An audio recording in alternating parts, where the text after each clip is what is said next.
Dalam membaca Al-Quran, adab yang utama adalah ikhlas karena Allah Subhanahu wa Ta'ala. Nah, Bapak Ibu sekalian, apakah boleh kita membaca Al-Quran dengan niat-niat yang lain?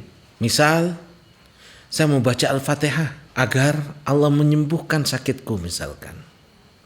Nah, dalam hal ini Bapak Ibu sekalian, ada beberapa niat dan tujuan yang dibolehkan oleh Allah Subhanahu wa Ta'ala untuk kita gapai tatkala kita membaca Al-Quran. Niat-niat kita di dalam membaca Al-Quran bisa bermacam-macam, dan itu dibolehkan sesuai dengan niat yang sudah dituntunkan oleh Allah dan Rasulullah Sallallahu Alaihi Wasallam. Yang pertama, niat untuk mendapatkan hidayah. Dengan membaca Al-Quran kita berharap keimanan kita lebih tinggi misalkan. Keyakinan kita lebih teguh. Ini boleh. Ada godaan, ada orang yang ngajak kita, na'udzubillah misalkan, untuk berbuat maksiat, untuk murtad.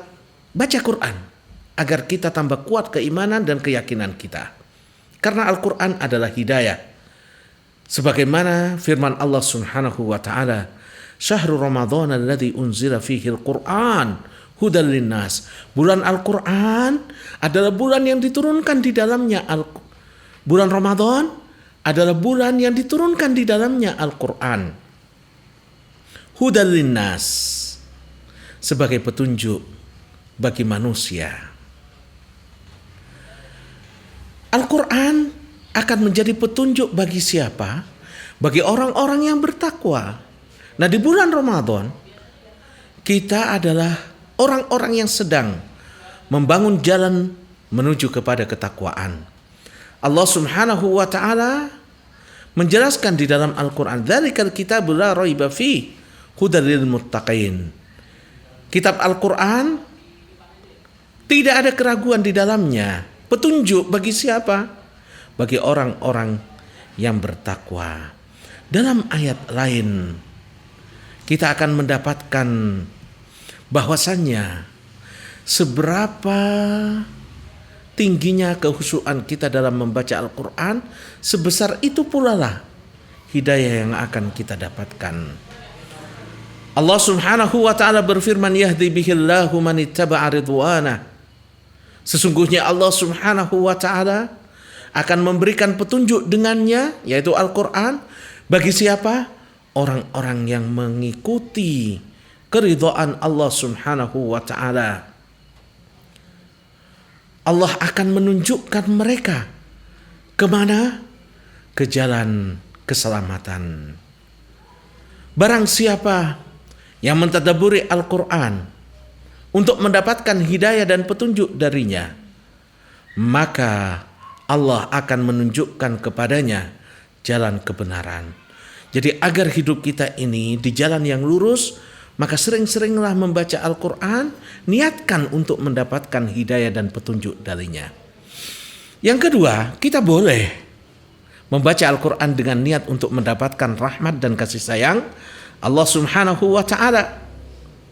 Karena rahmat dan kasih sayang Allah itu sangat terikat dengan kitab suci ini. Allah Subhanahu wa Ta'ala berfirman, "Tanzilum minar rahmanir rahim." Diturunkan dari zat yang maha pengasih lagi maha penyayang. Bahkan rahmat dan kasih sayang Allah yang diturunkan melalui Al-Qur'annya tidak hanya meliputi mereka yang membacanya, namun juga Allah akan berikan kepada mereka yang mendengarkannya, kepada mereka yang menyimak bacaan Al-Quran. Wa idza quri'al Qur'an, dan apabila dibacakan Al-Quran, fastami'u lahu, maka dengarkan dan perhatikanlah. Wa ansitu, diamlah. La'allakum turhamun, agar engkau mendapatkan rahmat Allah Subhanahu wa Ta'ala. Nah, Bapak Ibu sekalian, di waktu luang kita, di waktu kita kosong, sambil duduk, kita bisa mendengarkan Al-Quran, menikmati suara indah para qori, menyelami makna-makna yang ada di dalamnya. Dan begitu juga Al-Quran akan memberikan rahmat dan kasih sayang Allah. Allah Subhanahu wa ta'ala akan memberikan rahmat dan kasih sayangnya tidak hanya bagi para pembaca Al-Quran, tidak hanya bagi mereka yang menyimak, bahkan yang ikut hadir di sebuah majelis yang dibacakan di situ Al-Quran dan kemudian dikaji makna-maknanya, sekedar hadir saja akan mendapatkan rahmat dan kasih sayang Allah. Sebagaimana hadis yang sering kita baca, majtama'a qaumun fi baitin min buyutillah, tidaklah satu kaum berkumpul di salah satu rumah dari rumah-rumah Allah. Mereka membaca Al-Quran, mereka tadarus dan mempelajari makna-maknanya. Illa nazalat alaihimur rahmah, illa nazalat alaihimus sakinah, kecuali pasti Allah akan menurunkan bagi mereka sakinah.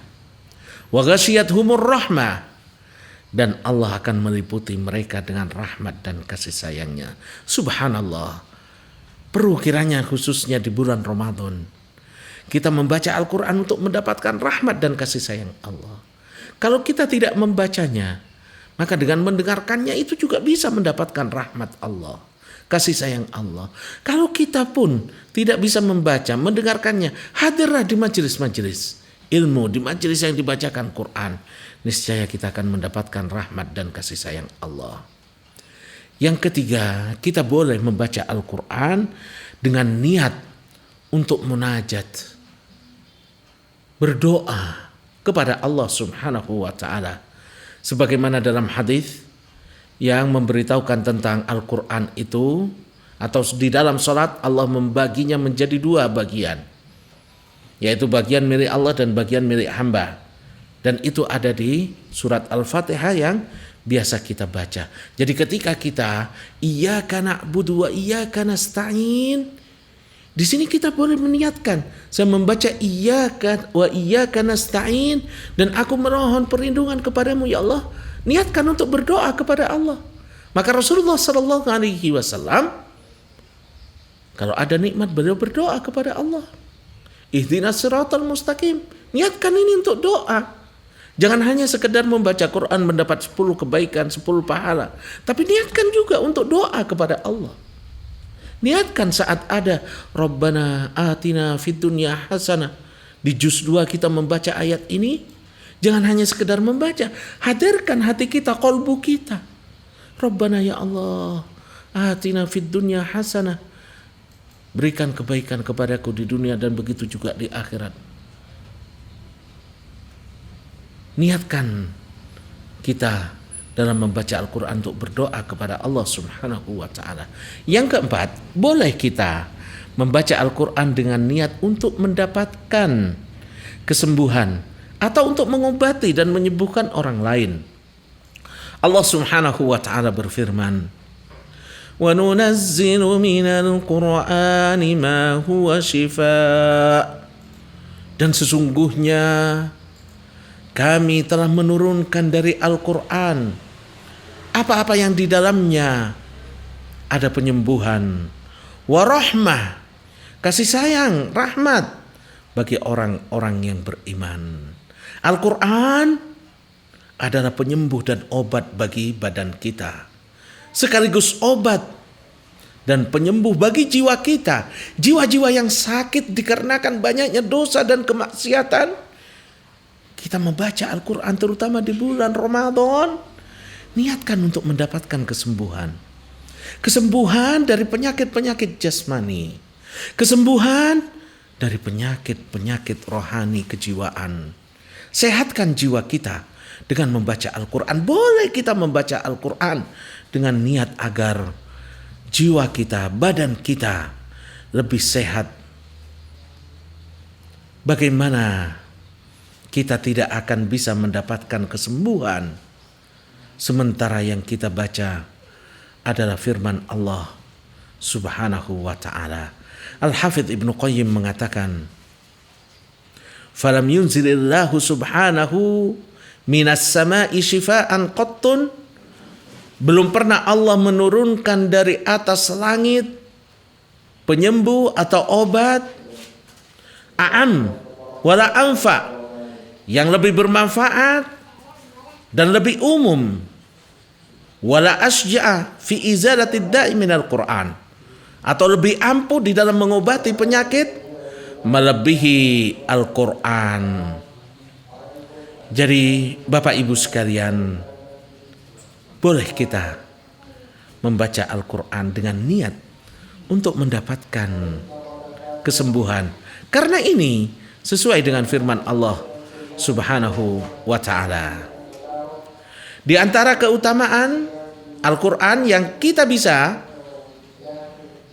membacanya dengan niat tersebut adalah at-ta'allum, belajar, wal ilm, dan untuk mendapatkan ilmu. Kata Rasulullah sallallahu alaihi wasallam, khairukum man ta'allama al-Qur'an wa 'allamahu. Sebaik-baik kalian adalah yang belajar Al-Quran dan mengajarkannya. Kita datang ke seorang ustadz atau keluarga kita atau anak-anak kita, apabila mereka lebih pandai dari kita, kita minta kepada mereka, saya baca nanti diperbaiki ya. Atau kita datang kepada seorang anak kecil, lalu kita minta dia baca Quran, atau kita contohkan bacaan. Boleh membaca Al-Quran dengan tujuan untuk belajar atau mengajarkan. Berikutnya, al-amal. Kita membaca Al-Quran dengan niat untuk mengamalkannya. Sebagaimana firman Allah Subhanahu wa ta'ala, alladzina atainahumul kitaba yatlunahu haqqa tilawati. Orang-orang yang kami berikan kepada mereka kitab suci Al-Quran, mereka membacanya dengan sebenar-benar bacaan. Ibnu Mas'ud radhiyallahu anhu berkata, walladzi nafsi biyadihi, dan demi zat yang jiwaku berada di genggamannya, di tangannya, inna haqqa tilawatihi, yang dimaksud dengan haqqa tilawati dalam ayat tersebut, ayyuhilla halalahu, hendaknya mereka yang membaca Al-Quran untuk menjadi orang-orang yang membaca dengan sebenar-benar bacaan, dia menghalalkan apa yang dihalalkan oleh Al-Quran dan mengharamkan apa yang diharamkannya, lalu membacanya sesuai dengan apa yang diturunkan, baik itu tajwidnya, tata cara bacanya, langgamnya. Kita diminta untuk membaca sesuai dengan Al-Quran saat diturunkan kepada malaikat Jibril, kemudian kepada Rasulullah sallallahu alaihi wasallam. Wala yuharrifal kalima an mawadhi'i, dan dia tidak boleh menyesatkan kalimat-kalimat yang ada di dalam Al-Quran dari makna yang sebenarnya. Tidak boleh disesatkan, dirubah-rubah maknanya. Wala yata'awwala minhu syai'an ala ghairi ta'wilihi, atau menafsirkannya dengan tafsir yang tidak sesuai dengan apa yang dikehendaki oleh Allah dan Rasulullah sallallahu alaihi wasallam. Rasulullah sallallahu alaihi wasallam bersabda, yu'ta yaumal qiyamati bil Qur'an, pada hari kiamat Al-Qur'an akan didatangkan, wa ahlihi alladziina kanu ya'maluna bihi fid dunya, dan orang-orang yang membacanya, yang mengamalkannya di muka bumi. Taqaddumuhu suratul Baqarah wal Imran, dan yang akan berada di paling depan, barisan paling depan adalah surat Al-Baqarah dan surat Al-Imran. Tuhajjani an sahibihima, yang akan membela mereka yang membaca keduanya. Hadis sahih yang diriwayatkan oleh Imam Muslim. Ibnu Mas'ud radhiyallahu anhu berkata, kana ar-rajulu minna idza ta'allama asyra ayat, orang-orang di antara kami apabila belajar 10 ayat, maka mereka tidak akan melampauinya hingga mereka mengetahui makna-makna yang terkandung di dalamnya dan mengamalkan isinya.